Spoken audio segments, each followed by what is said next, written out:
Refusing to accept the status quo also defines the work of our final Make Your Mark presenter. Today, 2021 Tillman Scholar and educator Erika Neumann, an Army veteran and a doctoral candidate in learning and organizational change at Baylor University. Ms. Erika Neumann.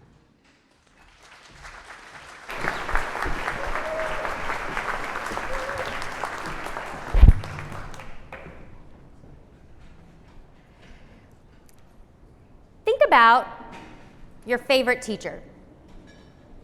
Specifically, I want you to think about what made him or her your favorite teacher. If I had to guess, I would say that it's probably not that they taught you the Pythagorean theorem, or that they taught you how to spell Pythagorean theorem. No, it's probably the way that he or she made you feel. It's the connection that they made with you. It's how they connected, how they built relationships, how they shared their love of learning with you. Growing up, I knew that I wanted to be that teacher. And for the past 18 years, that's exactly what I've done. Every year, I bask in setting up my classroom, going and finding those back-to-school bargains, smelling those new school supplies, meeting a new batch of kids every year. I loved it. And then, last year, I walked away. I walked away from my classroom. I walked away from what I was called to do from the time that I was 5 years old. I walked away from the only career path that I had ever envisioned for myself. It's not that the butterflies ever went away. I loved being in the classroom. I loved the amazing heights that I knew that those students were going to achieve with me that year. Now, my own educational journey definitely was not ideal. From kindergarten through 8th grade, I never started and finished a school year at the same place. Now, I wish I could say it was because my parents were in the military, but in fact, my dad just couldn't balance a budget, and so we moved from one rental property to another. I finally managed to spend 3 whole years at one high school. But that was only after leaving an abusive home, sleeping on people's couches most of the time, and graduating a year early. Then, with the help of the Upward Bound program and some incredibly amazing and kind people, 4 years later, I earned my bachelor's degree, and a year after that, I earned my master's degree, and I was finally ready to start my teaching career. But it was about that time that I felt a different calling. I felt a calling to serve in our military. And so a short 2 years later, I found myself in Tikrit, Iraq, as a psychological operations specialist, serving in the U.S. Army Reserves, winning the hearts and minds of the Iraqi people. And as you can see, my love for children never went away. It was persistent, and it helped me to connect with the Iraqi people and build relationships with their families and with their parents. Then, after getting home, I was anxious, I was ready. Now I was ready to start teaching. Then a whole new set of battles ensued. Now, clearly teachers don't go into education for the money or for the fame. We go into education to create leaders, and to create lifelong learners. But a lot of people don't really know what goes into being a teacher. I spend long hours preparing lessons and grading papers and sitting through planning meetings and committee meetings, analyzing testing data, progress monitoring, communicating with parents, tending to social emotional needs, setting up science labs and math explorations. None of that bothered me. I loved all of that. I knew the difference that I was making in my classroom with my students.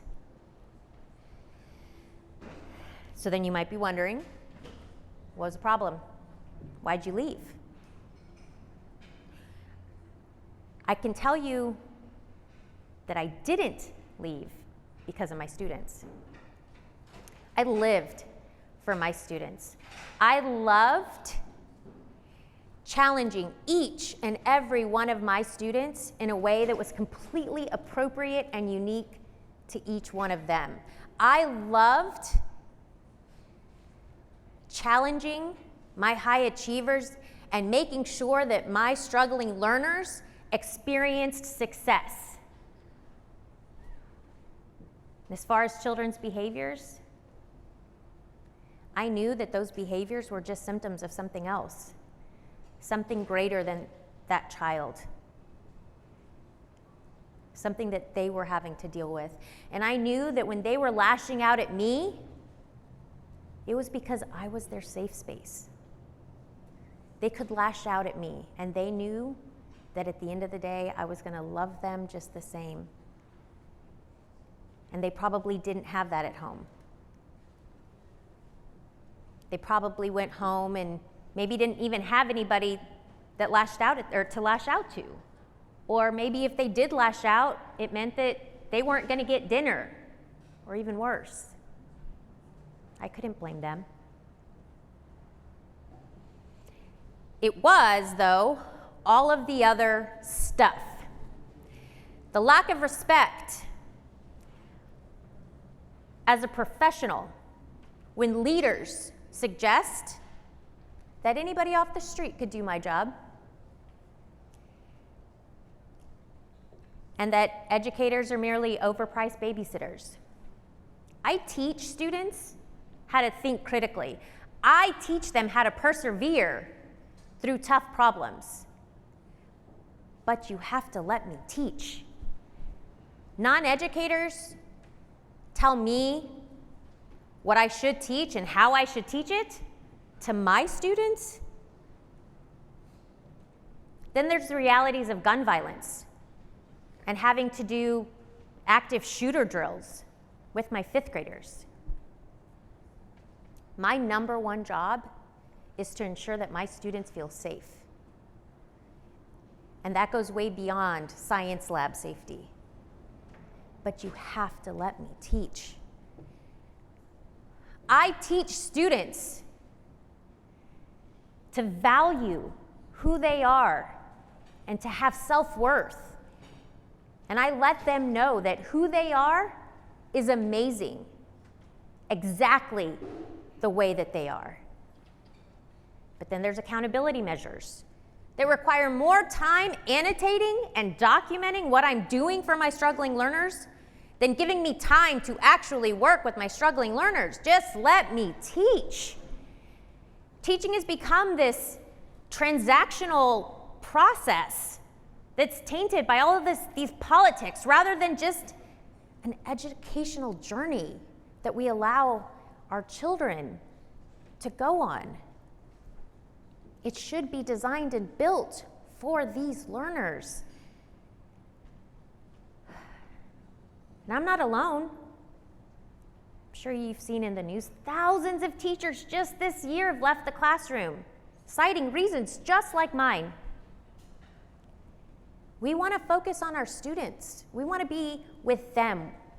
We want to focus on their passions and support their well-being.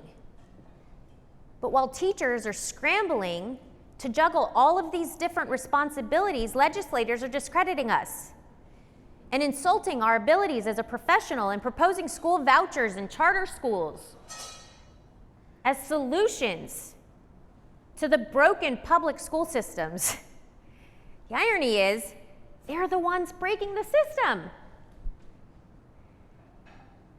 So basically, we have families who have the means to do so that are sending their children to charter schools and to private schools, and they're taking public school funds with them. So we're perpetuating the system of inequality with school vouchers and charter schools, and it's going to just continue to get worse with all of the amazing quality teachers leaving the public school classrooms. So how do we restore this passion and joy that teachers have in their classrooms? Well, start by talking to teachers. Find out what they need, not what politicians say that they need or what administrators think that they need. Show teachers respect through legislation and validation and pay.